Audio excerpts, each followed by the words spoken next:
As a person who stutters and who overcame stuttering, if you wish, and as a person who runs Free from Stutter program where I teach other people who stutter how to overcome stuttering, I want to share with you one single big truth about stuttering that you want to know, you want to understand before you start any speech therapy. You'll also need it while you're in the speech therapy. And even after your treatment speech therapy program, you will be coming back to this truth again and again and again. This is by far the most important thing that determines whether you are successful with overcoming stuttering or not. I hope you feel a little bit intrigued, so let's dive into it.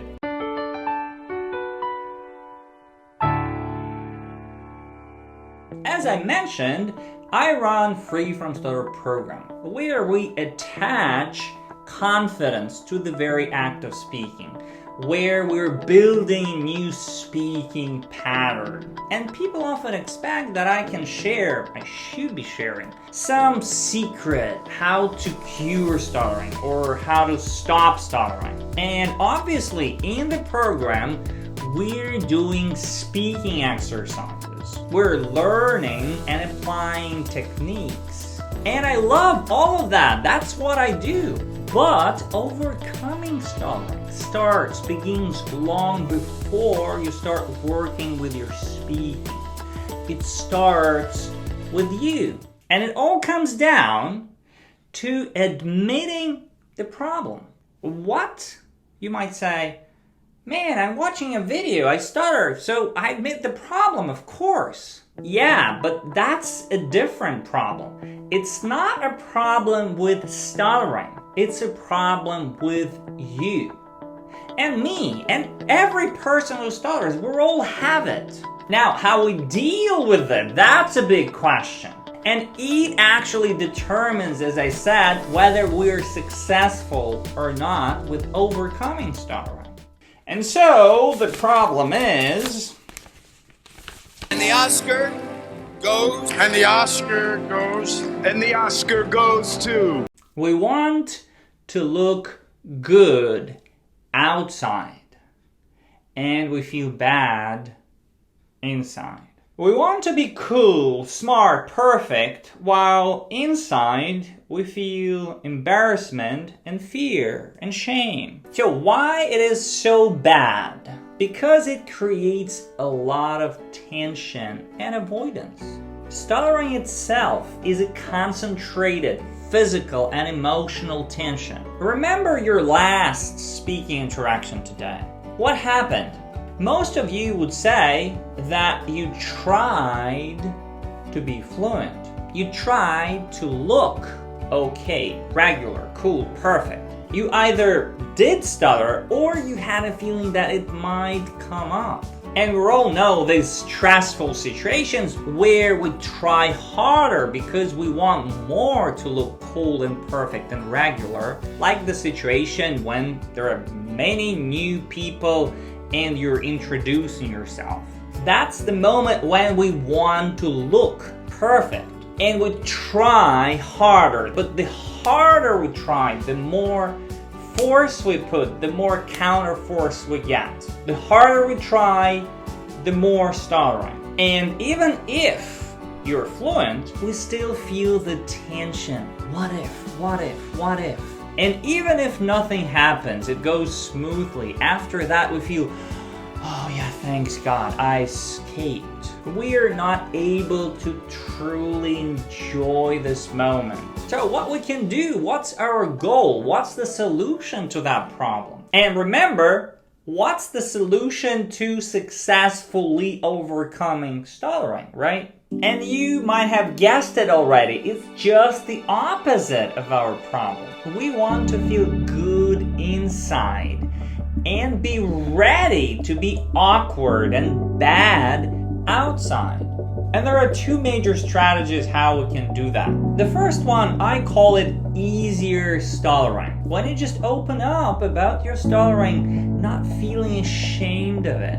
Because stuttering is not something to be ashamed of. And when someone asks you, did you forget your name? You just smile back and say, oh, the thing is, I stutter. You don't look aside like I stutter. You look at the person. I stutter. We want to connect with another person and feel good about it. The second strategy is working on our speech. The problem we're having doesn't let us get to that working on our speech in the first place. Because working on our speech makes us vulnerable, awkward, and bad. We start playing with some stupid exercises. And most of us feel like everything is fine with my speaking pattern. I can be fluent sometimes or most of the time. So everything is fine with me. I just need to fix something. And we usually start looking for that something, for some trick, for some cure, for some secret, and it doesn't work, and this doesn't work, and this doesn't work. So we just keep looking for something, still not getting to the point of admitting the problem. That we want to be fluent, want to be perfect, want to look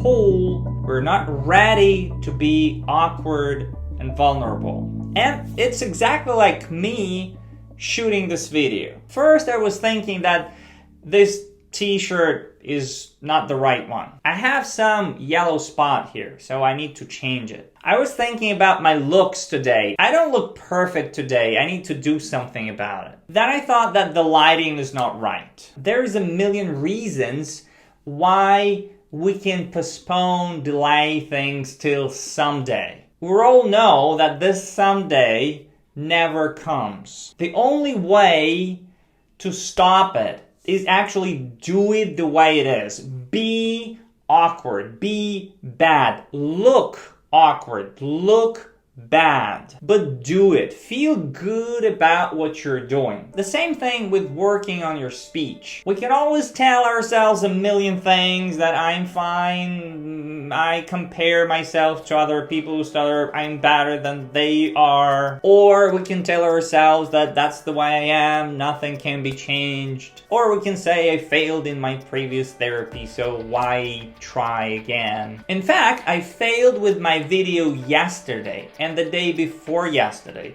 I've been failing through this week, each and every day. You see, the best way for me to actually finally do and shoot this video was the idea that somebody is waiting for this video to come. Somebody needs this video. The same goes for you. Somebody needs your message. Somebody needs your support. Somebody needs your connection. So that's the reason to go finally to that speech therapy where you feel your speaking pattern is changing, where you feel you're building your confidence. And if you're struggling how to choose a speech therapy or speech program, I have a separate video on that. For example, in Free From Stutter program, what we're doing, we're building a new training speech. We're using the hand technique. We're making sure we launch the first sound, we launch our speaking piece, we make sure we're confident with how we start the airflow.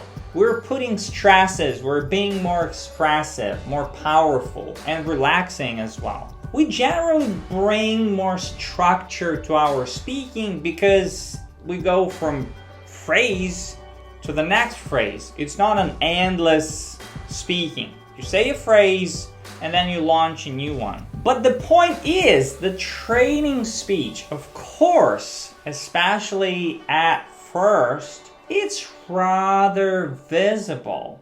Like right now, I'm using the training speech. So we also need to open up with it, look, sound awkward and bad. Feeling great about your improvement effort. Feeling great about building a new speaking pattern. Feeling great about being active, that you now want to speak more actually. And when you ask, do you have margarita pizza? And get a response, yes, we do.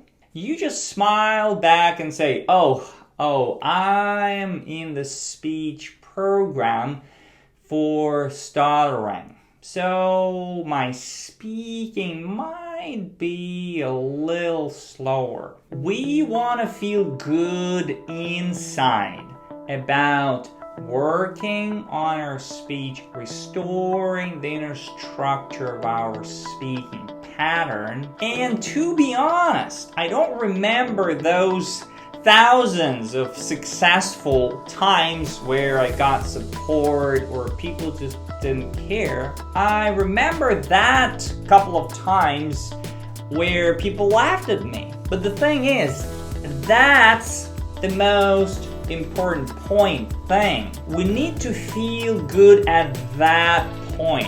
It doesn't matter how many people supported you. What matters how you react to the negative feedback. In my case, people thought that I was actually making fun of them. So they were defensive in their response. But once they knew that I'm in the speech therapy for stuttering, I'm working on my speech, that's the way I speak these days, they were very supportive. Again, even if they don't, our goal is to find that inner strength to feel good about ourselves and what we're doing. If you feel this is right to do and you're doing it, that is the success. Let's take a look at a couple of examples. You are already it. You are already that what you seek. You are already the fluent speaker. It's within you. So imagine you are a fluent person. Try to feel that. How would you act if you were a fluent person? You would go and speak and do stuff. You stutter easier with not that much tension. You open up. I believe that you can turn anything into a positive. That's why I'm here. But I've come along some people who don't think that. Like I did a show one time where a guy stood up and it's like, hey, you can't just make fun of disabilities just because you have one.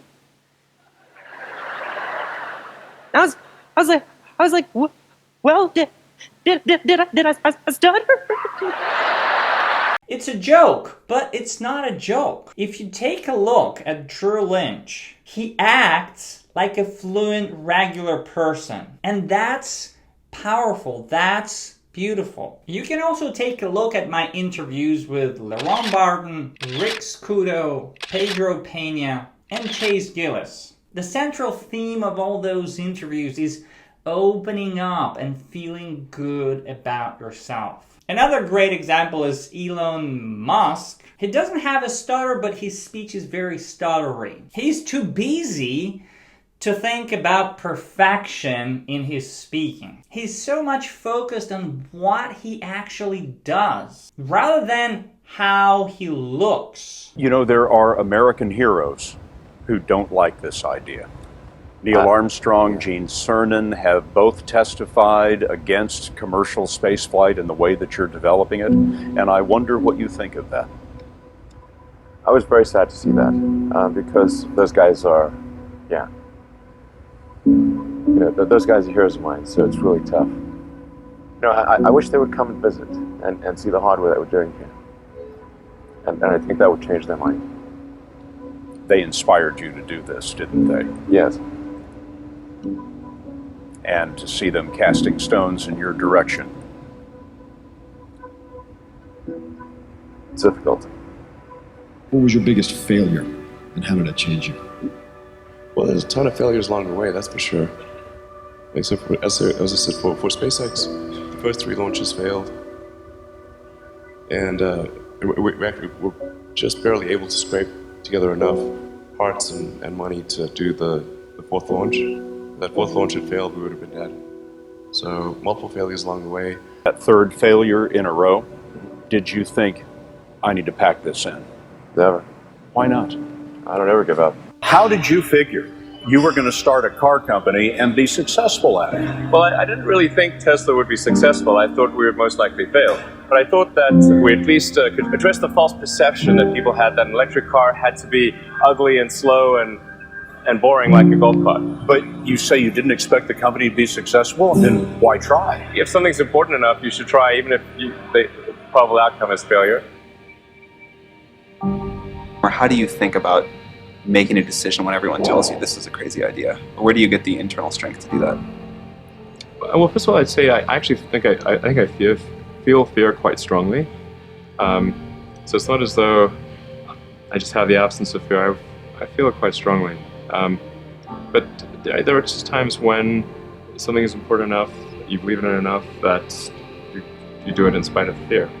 And the natural response to that is saying, yeah, I kind of understand, but these are courageous, brave, strong people. I'm not quite like that. Maybe you still can share some secret? You see, the reality is that opening up, either through easier stuttering or through using your training speech that you're building in your improvement effort, being active and positive about what you're doing actually makes you strong. This makes you a hero. This builds up your character.